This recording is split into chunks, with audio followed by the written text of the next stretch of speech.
Que penseriez-vous si vous voyiez un touriste graver ses initiales sur une colonne du Colisée? Vous n'apprécieriez sûrement pas la scène. Commettre un tel acte sur un vestige antique classé au patrimoine mondial, c'est tout simplement un sacrilège. Et si vous voyiez quelqu'un cracher dans une source d'eau cristalline, comment réagiriez-vous? Que diriez-vous si l'on utilisait le cratère d'un volcan comme une décharge? Même sans exprimer votre opposition à voix haute, vous ressentiriez sûrement un profond dégoût au fond de vous. Maltraiter ainsi la nature, c'est indéfendable, quel que soit l'angle sous lequel on l'examine. Bonjour à toutes et à tous. Et pourtant, l'idée d'utiliser des cratères volcaniques pour éliminer des déchets revient régulièrement dans les discussions entre scientifiques et ingénieurs. Et ce n'est pas qu'une idée lancée en l'air. Elle est parfois mise en pratique. Un exemple récent, une expérimentation menée en Éthiopie. Bienvenue sur notre chaîne. C'est parti!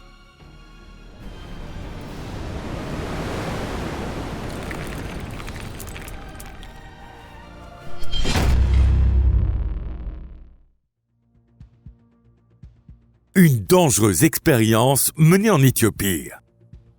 Le but de cette expérience n'était pas de résoudre le problème mondial du traitement des déchets. L'objectif était bien plus simple, découvrir ce qui se passerait si un être humain tombait accidentellement dans un lac de lave situé dans le cratère d'un volcan. 2 résultats principaux avaient été envisagés. Premier scénario, avec une combinaison de protection spéciale, un sujet de test ou un chercheur imprudent pourrait peut-être marcher quelques instants à la surface du lac de lave.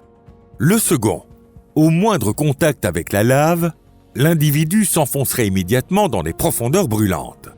Évidemment, personne ne comptait mettre une vie humaine en danger. Des expériences ont déjà confirmé que la lave en écoulement atteint environ 1000 degrés et que la température à la surface du lac avoisine les 600 degrés Celsius. C'est pourquoi, au lieu d'utiliser un être humain, les chercheurs ont largué un sac rempli de déchets depuis une hauteur de 80 mètres dans le cratère. L'expérience a été menée au bord du cratère du volcan Ertaal, situé en Éthiopie. Même lors des périodes de calme relatif, ce volcan actif abrite au fond de son cratère un lac de lave d'environ 600 mètres carrés, avec une surface atteignant les 600 degrés. Un paysage qui donne l'impression d'un adorable petit lac tout droit sorti des enfers. L'intégralité de l'expérience a été filmée. Et ce qui s'est produit juste après que le sac de déchets a touché la lave a complètement pris l'équipe scientifique au dépourvu.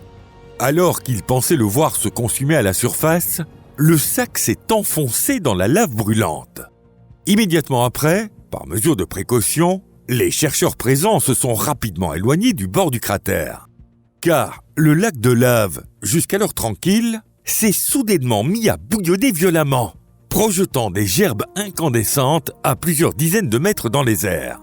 Les chercheurs ont eu la peur de leur vie, redoutant que ces projections mortelles leur retombent dessus. Heureusement, cela ne s'est pas produit, et après un moment, le lac de lave a retrouvé son calme habituel. Que s'est-il passé exactement?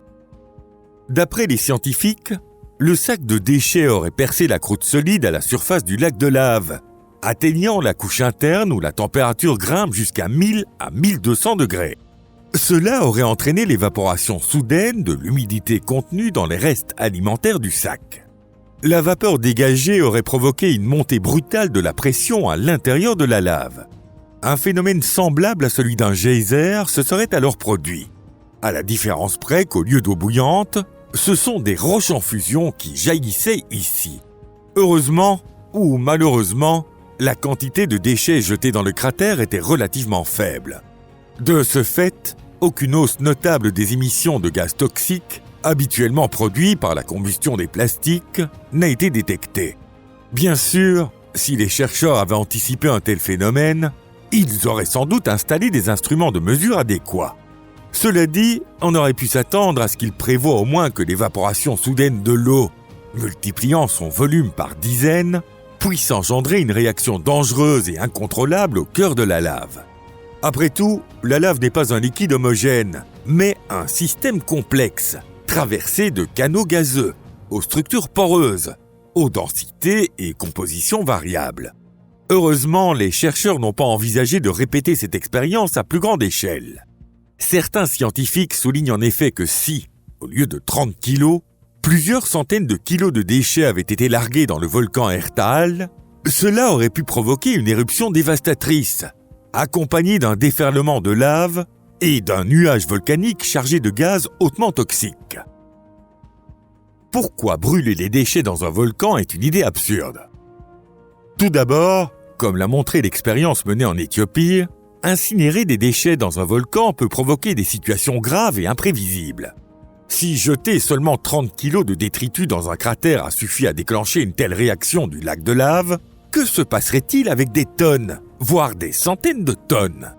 Même à petite échelle, une opération de ce genre sur un seul volcan en Éthiopie pourrait suffire à provoquer une nouvelle éruption. Alors, imaginez qu'on jette plusieurs milliers de tonnes de déchets dans chacun des 1500 volcans actifs présents sur Terre, comme si l'on nourrissait les flammes de l'enfer.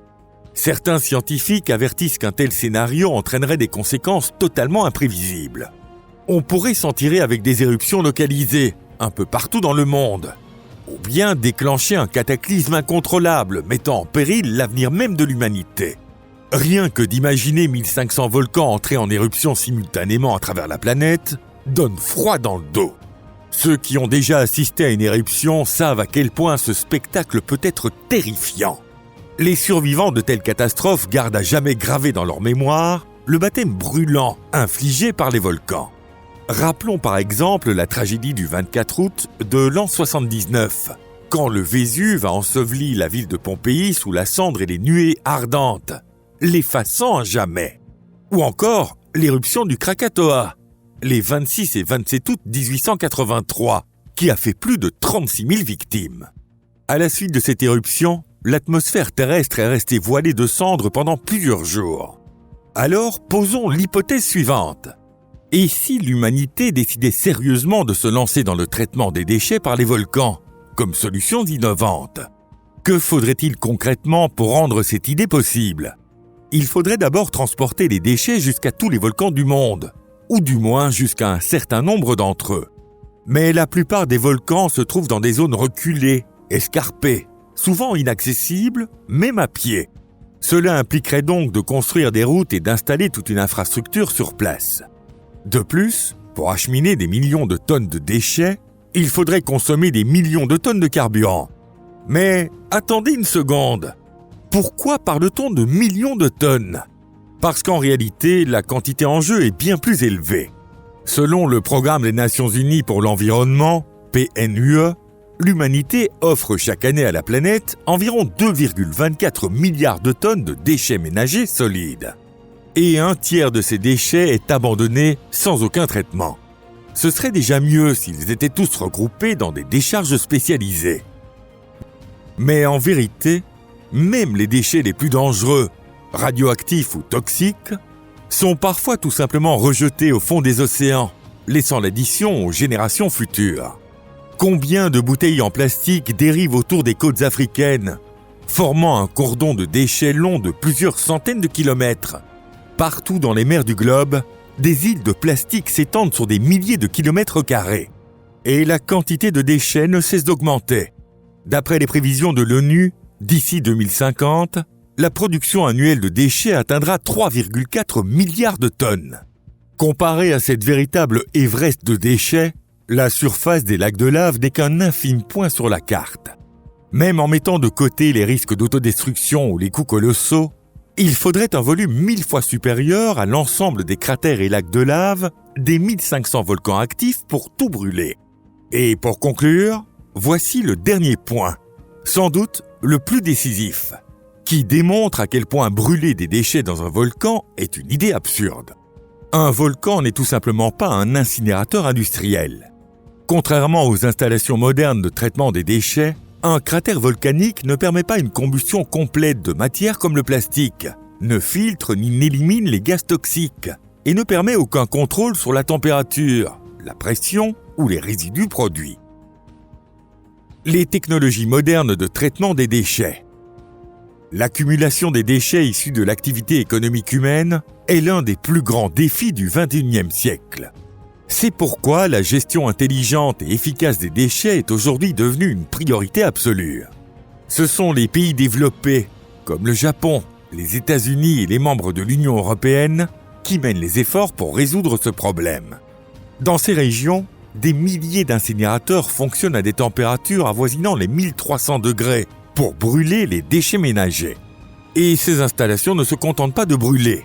Elles récupèrent aussi l'électricité et la chaleur, capturent et filtrent les gaz toxiques et réutilisent même les cendres issues de l'incinération pour en faire des matériaux de construction.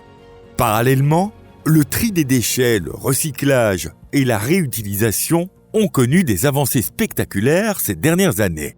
Par exemple, le plastique est transformé en vêtements ou en emballage. Le papier devient matériau de construction. Le verre est refondu en nouveaux objets. Et les déchets métalliques renaissent sous forme de nouveaux produits. Vu sous cet angle, un volcan pourrait bien apparaître, aux yeux des experts du traitement moderne des déchets, comme une immense cheminée inutile, ne servant qu'à polluer l'atmosphère et la surface de la Terre. Cela dit, beaucoup de scientifiques refuseraient une vision aussi réductrice. Car pour eux, un volcan est un véritable laboratoire terrestre, permettant d'étudier tous les phénomènes naturels, qu'ils soient géologiques, chimiques ou physiques. Utiliser un volcan pour brûler des ordures est donc un acte à la fois dangereux, inefficace et totalement absurde sur le plan économique. Si vous avez apprécié cette vidéo, n'hésitez pas à cliquer sur j'aime et à la repartager sur vos réseaux sociaux. Merci de nous avoir regardés jusqu'au bout. À très bientôt pour une prochaine vidéo. Au revoir.